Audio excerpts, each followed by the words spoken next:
Promotional consideration paid for by the following. Okay, so here we go.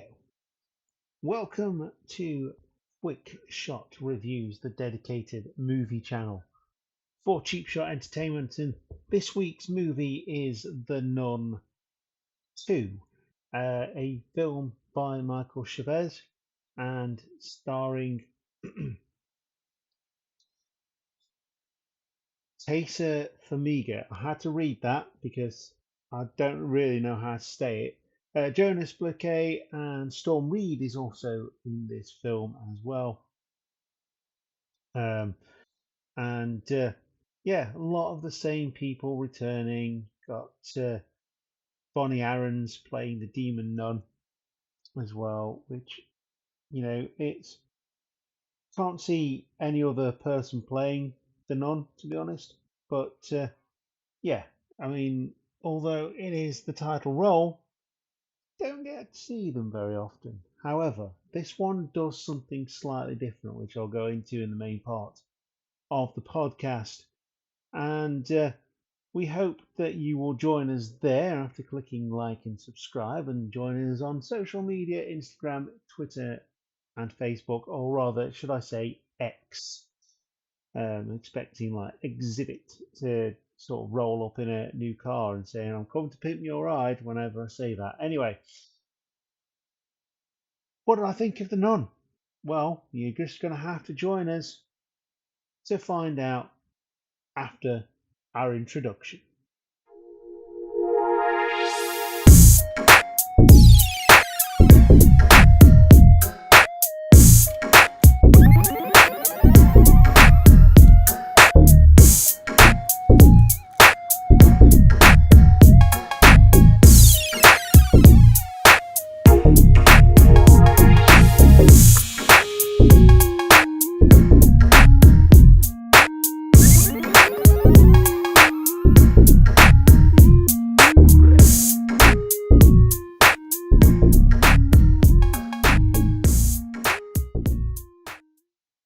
The Nun, directed by Michael Chavez, is a sequel to The Nun. Sorry, The Nun 2 is a sequel to The Nun, a film that carries on the legend after 6 years when, hold on, here we go. So, 1956, France, a priest is murdered, and evil is spreading. The sequel to the worldwide smash hit follows Sister Irene as she once again comes face to face with Valak, the demon nun. Yeah, so it's set 6 years after Sister Irene defeated Valak in Romania, and I've got to say, it is a massive improvement on the first one. The first one was shite. Yes, demonetized me. I don't get monetized anyway, but whatever. I'm just going to come out and say it was shite. After a great debut for Valak in The Conjuring 2, which was a good film, the first one just it took all the horror tropes and made them bad. This one's still got a lot of horror tropes, but there's a lot to love in this film. There's some really good, intense, scary scenes. There's also a lot where you'll be just going, "What?" and pointing at the screen going, "Why are you doing that?"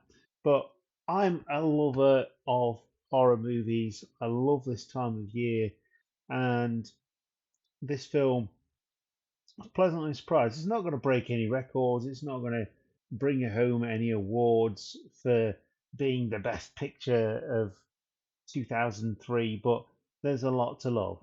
And Tessa Farmiga plays Irene very, very well. Jonas Blakey returns as Maurice.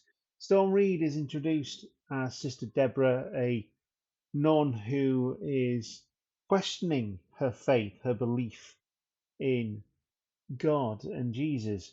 And this is a lot about faith. It's a very faith based movie. This demon, the idea of a fallen angel, taking back what was theirs, and using this um, power that they have to retrieve said items, like biblical items, to gain more power. And yeah, there was a lot to love about this film. Incidentally, Caitlin Rose Downey is definitely one to watch. Young actress who did really well again, playing alongside the other actors and actresses in this film, and carried the plot a lot. There was a lot of a lot of diversity in her performance, and I love that.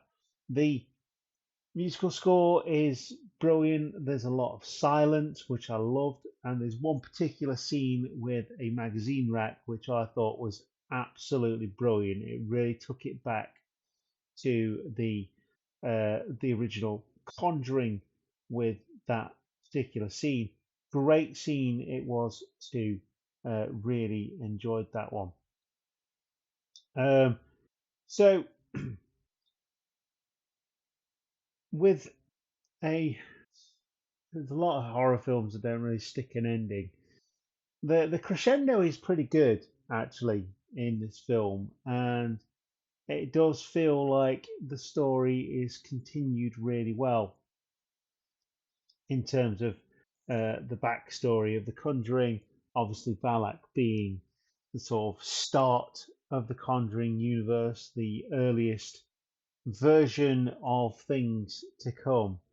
And yeah, it's decent. It's not great, but it's good, and it's worth a watch. It's definitely a massive improvement on the first, which was, I'm not even going to say borderline boring. It was just boring. It was a horrible movie. It wasn't good in any way, shape, or form, apart from the title character of the nun being this presence. Is She's often there, or it is often there, in a way that you don't really see. It leaves marks on the wall. It hides behind pictures. It um, manifests itself in different ways. Like I say, the magazine rack I thought was absolutely brilliant. Um,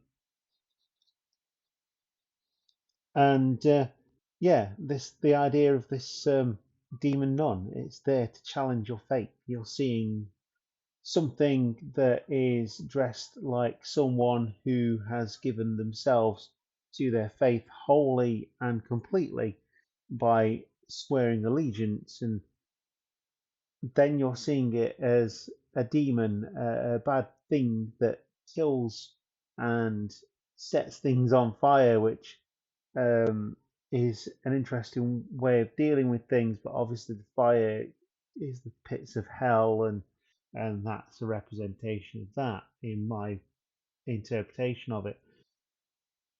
Um, the one thing I would say about this film is that I couldn't help but compare it to an Indiana Jones film, because the demon nun Valak has been looking for this item for ages and ages, and then along comes a schoolgirl in this private school with about 6 kids in it and a massive building, and finds it straight away in an old church attached to the school.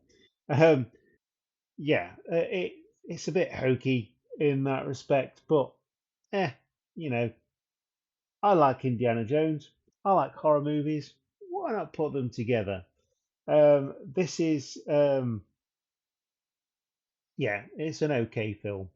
It's actually decent, and I'd recommend that you go and watch it. It is that Halloween season, so why not treat yourself? There's plenty more to come.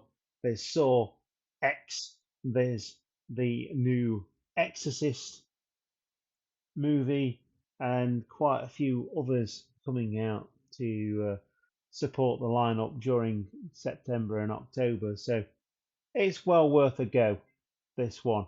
And I am due to go and see The Expendables 4, so check that out as well. Hoping to go and see Saw X at some point. I'm on holiday, so that'll probably be just after I come back. The videos will still keep coming. I'm a bit ahead of myself, so that's good. And basically, I will see you next time. So keep enjoying those movies. Don't ever let a trailer stop you from going to watch a film that you really want to go and see. You may be surprised. And also, in the same token, don't let a trailer make you go and see a film because, again, you may be pleasantly surprised. It's ultimately about individuality and what you want to go and see. There's plenty on. I've surprised myself this year and liking films that I wouldn't necessarily have gone to see if I didn't do this as a job. So, yeah, it's good. And I love my films, and I hope you do too. And I hope you appreciate what I'm giving you in terms of the reviews. And that's enough me being soppy and things. Horror movies, people. It is October. Enjoy your films. I'll see you next time. Goodbye.